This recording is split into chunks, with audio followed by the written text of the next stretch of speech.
নমস্কার সুপ্রিয় বন্ধুরা, দেখছেন এই মুহূর্তের আবহাওয়ার গুরুত্বপূর্ণ খবর। আজ 4ই জুন মঙ্গলবার। আজও ঝড় বৃষ্টির সতর্কবার্তা জারি করেছে আলিপুর আবহাওয়া দপ্তর। দক্ষিণবঙ্গের পাশাপাশি উত্তরবঙ্গের জেলাগুলোতে থাকছে ঝড় বৃষ্টির সতর্কবার্তা। ঘন্টায় 40 থেকে 50 কিলোমিটার বেগে আছড়ে পড়বে কালবৈশাখী ঝড়। তো সুপ্রিয় বন্ধুরা, আজকে কোন কোন জেলায় ঝড় বৃষ্টি থাকছে, কোথায় কোথায় ভারী বৃষ্টি থাকবে, কোন কোন জেলায় আগামী 5 দিন ভারী বৃষ্টির সতর্কবার্তা থাকছে, সবকিছু থাকছে আমার এই নিবেদনে। অবশ্যই চ্যানেলটিকে সাবস্ক্রাইব করে রাখবেন, ভিডিওটাকে সম্পূর্ণ দেখবেন প্রতিনিয়ত আপডেট পাওয়ার জন্য। তো সুপ্রিয় বন্ধুরা, আজকে আমরা ট্র্যাক করবো আগামী 5 দিনের আবহাওয়া আমরা ট্র্যাক করবো। তো সুপ্রিয় বন্ধুরা, আজকে মঙ্গলবার 4ই জুন। আজকে কিন্তু বাংলাদেশের বিভিন্ন অঞ্চলে ঝড় বৃষ্টির সতর্কবার্তা থাকছে। সিলেট থেকে শুরু করে ঢাকা, কুমিল্লা, বরিশাল, ময়মনসিংহ বিভিন্ন অঞ্চলে থাকছে ভারী বৃষ্টি। এদিকে 5 তারিখ ও 4 তারিখে সন্ধ্যাবেলার দিকেও বৃষ্টিপাত থাকছে। মানে আজকে মঙ্গলবারে কিন্তু ঝড় বৃষ্টির পরিমাণটা থাকবে, উত্তরবঙ্গ থাকবে, দক্ষিণবঙ্গ থাকবে। তো সুপ্রিয় বন্ধুরা, আপনারা সাবধান থাকবেন। আমরা 5 তারিখেও দেখছি ভারী বৃষ্টি আছে।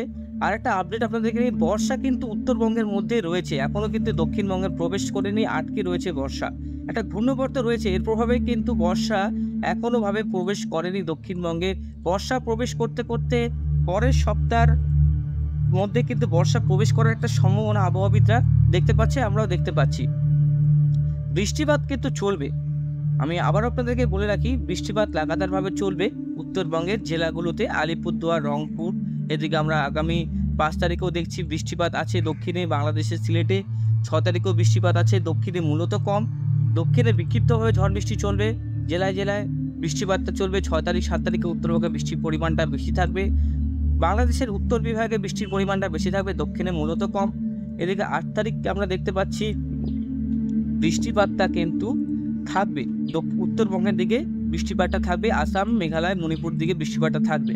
9 তারিখে বৃষ্টিপাতটা আগাবে, বর্ষাটা আগাবে, আবার কিন্তু নিচের দিকে নামার সম্ভাবনা আছে।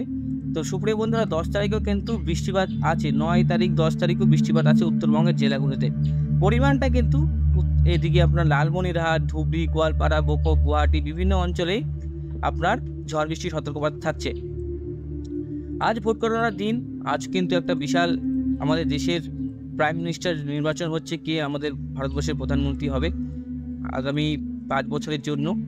অবশ্যই হয়তো সবাই দেখছেন নিউজে, আপনারাও ভিডিও কমেন্ট বক্সে লিখে জানান কি মূলত জিততে পারে। ফ্রাইডেতে আমরা দেখতে পাচ্ছি শুক্রবারে কিন্তু 8 তারিখে বৃষ্টিপাত আছে, 8 তারিখ থেকে বৃষ্টিপাতটা থাকবে। একটা জিনিস লক্ষ্য করতে পারছি, দক্ষিণ দিকে কোমট ভাব এবং গরমটা বাড়বে।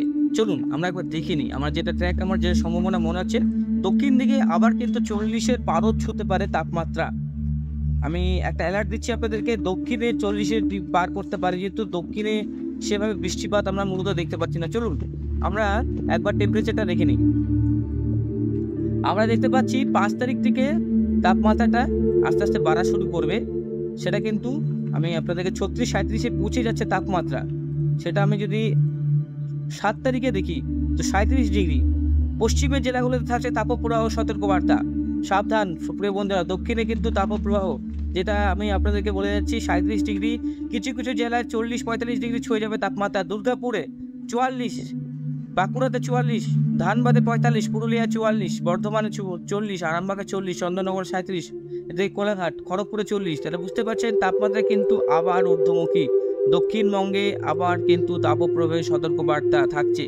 এদিকে দক্ষিণ দিকে এদিকে তাপমাত্রা কোলাঘাট, খড়গপুরের দিকে দেখুন, বিষ্ণুপুরে 46, সোনামুখীতে 46, দুর্গাপুরে 44, আসানসোলে 45, রঘুনাথপুরে 45, পুরুলিয়াতে 44, চিত্তরঞ্জনে 45, সিউড়িতে 44, বোলপুরে 44, কাটোয়াতে 44, বর্ধমানের দিকে 30-40-এর কাছাকাছি, 40-এর কাছাকাছি, রামপুরহাটে 41, আজিমগঞ্জের দিকে, এদিকে মুর্শিদাবাদের দিকে 40-41 ডিগ্রি কাছাকাছি চলে আসবে তাপপ্রবাহ। কিন্তু এই যে তাপপ্রবাহ বেনারসির দিকে প্রবেশ করছে, দেখুন এদিকে সরাসরি একদম এখান থেকে প্রবেশ করে তাপপ্রবাহ কিন্তু দক্ষিণবঙ্গে প্রবেশ করছে এভাবে।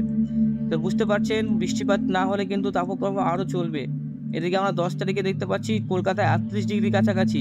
11 তারিখ, এটা আনুমানিক একটা 11 তারিখ আমরা দেখতে পাচ্ছি, 11 তারিখ 2টোর সময় কলকাতাতে 38 ডিগ্রি কাছাকাছি। 12 তারিখ 1টার সময় 39 ডিগ্রি পাচ্ছি কলকাতায়। 13 তারিখ 38 ডিগ্রি।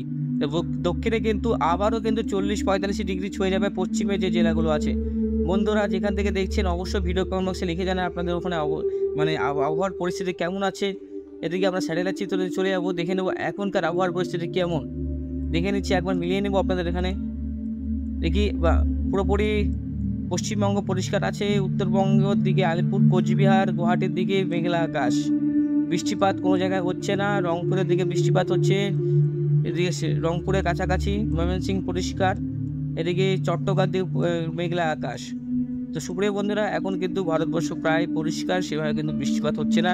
বর্ষার মেঘ কিন্তু এখানে আপনার প্রবেশ করে গেছে, এই জায়গাটায় আস্তে আস্তে কিন্তু বর্ষা প্রবেশ করছে, আরও ধীরে ধীরে আরও স্ট্রং হচ্ছে। মৌসুমী বায়ু এখনোভাবে কিন্তু পুরোপুরিভাবে সক্রিয় হয়নি, বর্ষা প্রবেশ করে গেছে। বর্ষার যে মৌসুমী বায়ু সেটা প্রবেশ করে গেছে, সেটা কিন্তু এখনও অনেক সেই ঝোঁকটা এখনও পায়নি।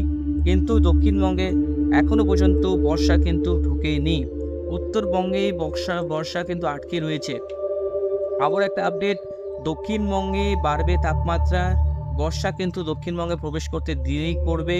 উত্তরবঙ্গে ইতিমধ্যে লাগাতার বৃষ্টি চলছে, সেভাবে ভারী না হলেও বিক্ষিপ্তভাবে ঝড় বৃষ্টি হচ্ছে উত্তরবঙ্গের বিভিন্ন জেলাগুলোতে।